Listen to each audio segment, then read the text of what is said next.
যে মায়ের বাৎসরিক মানে প্রতিষ্ঠা দিবস হয় রটন্তী চতুর্দশী কে রেগুলার বাঁশি শোনাতে হয়। মা সবুজ কালী, ইলিশ মাছের ভোগ আর জুঁইফুল মায়ের খুব প্রিয়। তবে নিয়ম করে নাকি বাঁশির সুর শোনাটাও মায়ের বেশ পছন্দের। আজকের এই ভিডিওতে আমরা জানব কি করে পৌঁছতে হবে মায়ের এই মন্দিরে, আর কেনই বা মায়ের গায়ের রং সবুজ। এরকম আরও অনেক রহস্যময় তথ্য জানতে ভিডিওটা প্রথম থেকে শেষ অবধি দেখার অনুরোধ রইল।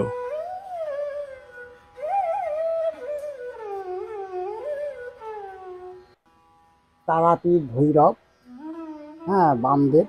আচ্ছা, এনার শিষ্য হচ্ছেন তারা খ্যাপা, বসিরহাটের তারা খ্যাপা। তারা খ্যাপা নামে খ্যাত, কিন্তু মণি গোসাই, এর নাম হচ্ছে মণি গোসাই। আশ্রমপাড়া জোড়াকালীতলা, বসিরহাট।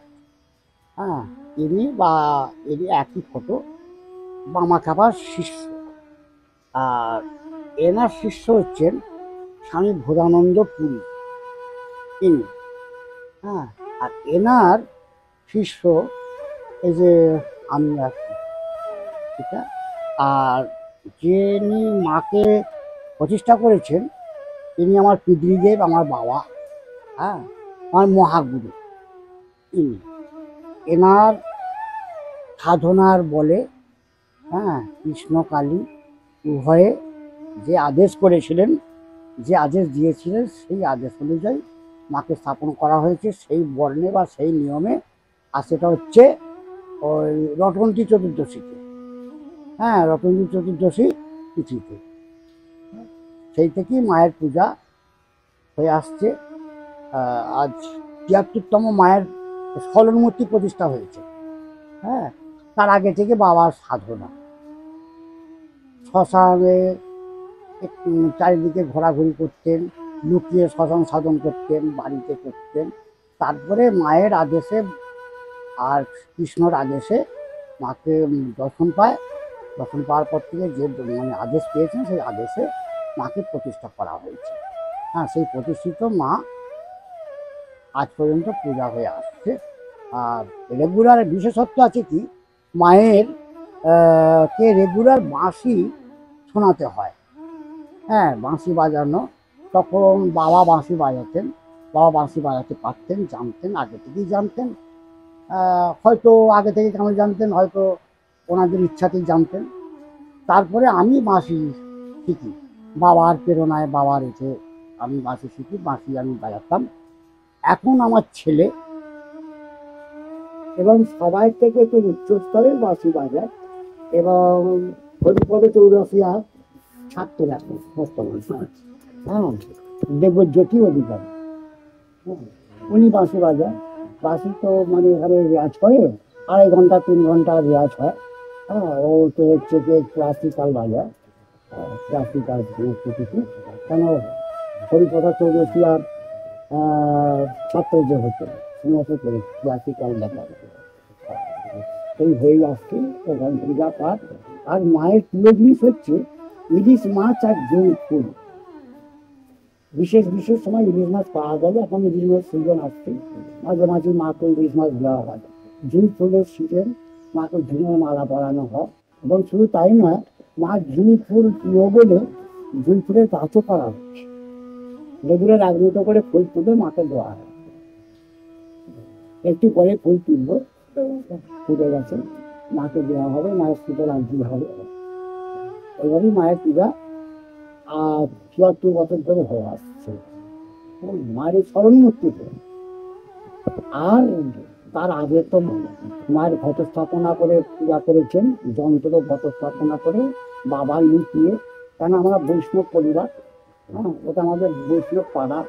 বৈষ্ণবদের মধ্যে শাক্ত শৈব ইত্যাদি সঙ্গে যে একটা বৈষ্ণবদের সঙ্গে একটা আলাদা দ্বন্দ্ব ছিল, সেটা এখন হয়তো কিছু কিছু কিছু কিছু জায়গায় আছে।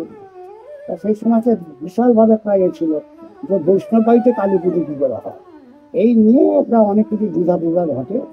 তারপরে আবার ফের মাকে মা দর্শন দেয়, মা সাথে কথা বলেন, বলার পর বাবা কোনো কিছু কারো কথা না শুনে, কারো কথা তোয়াক্কা না করে বাবা আবার মাকে প্রতিষ্ঠা করলেন।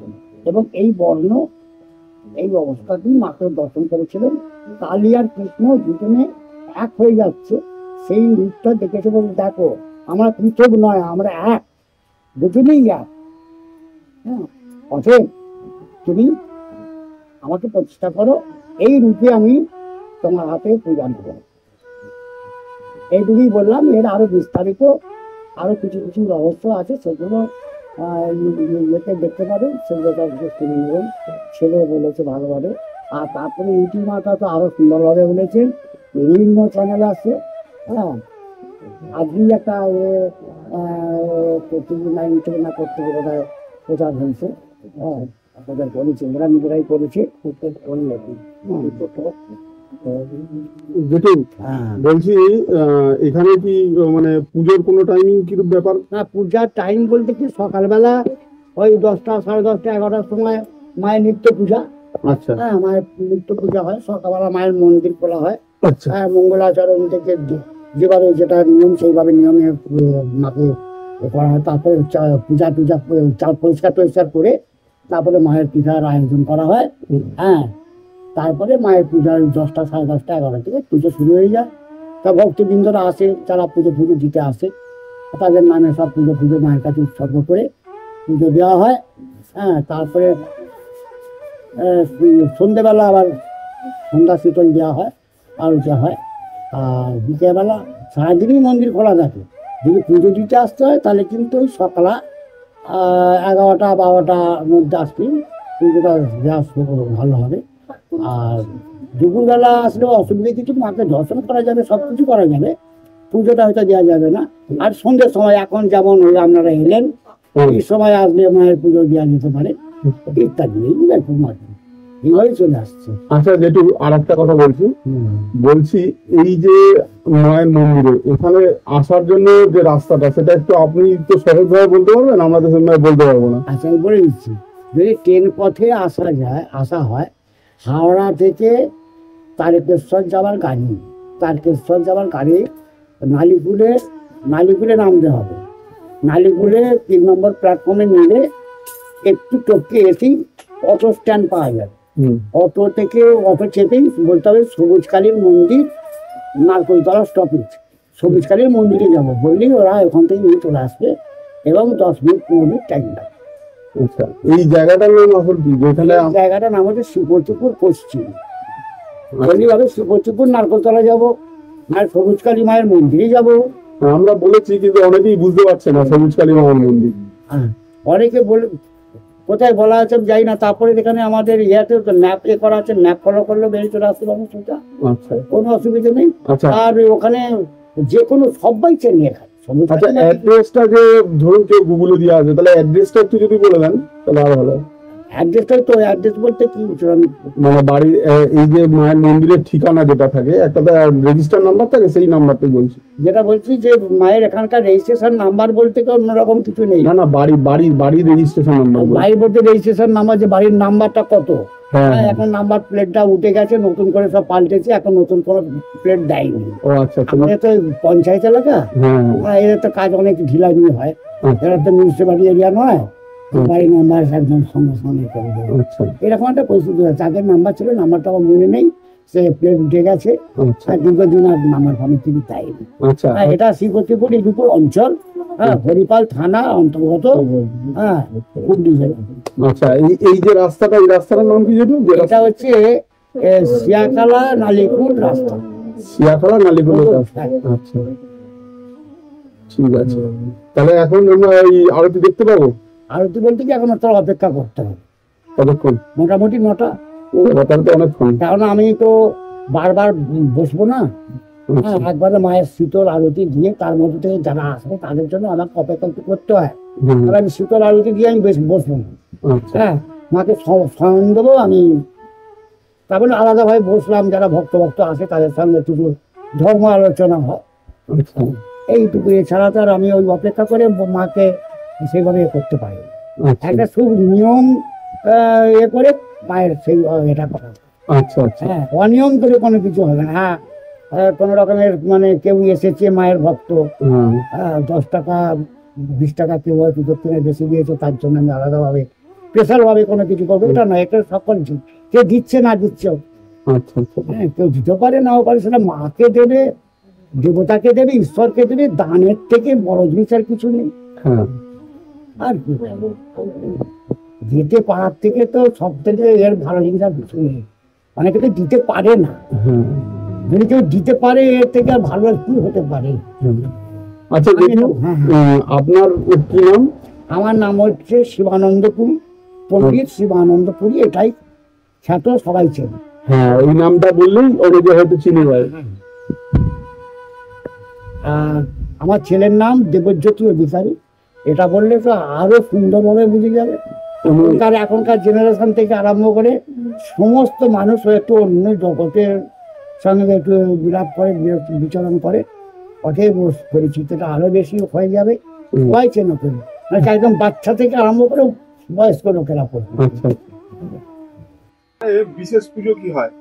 বিশেষ পুজো যে মায়ের বাৎসরিক মানে প্রতিষ্ঠা দিবস হয় রটন্তী চতুর্দশী।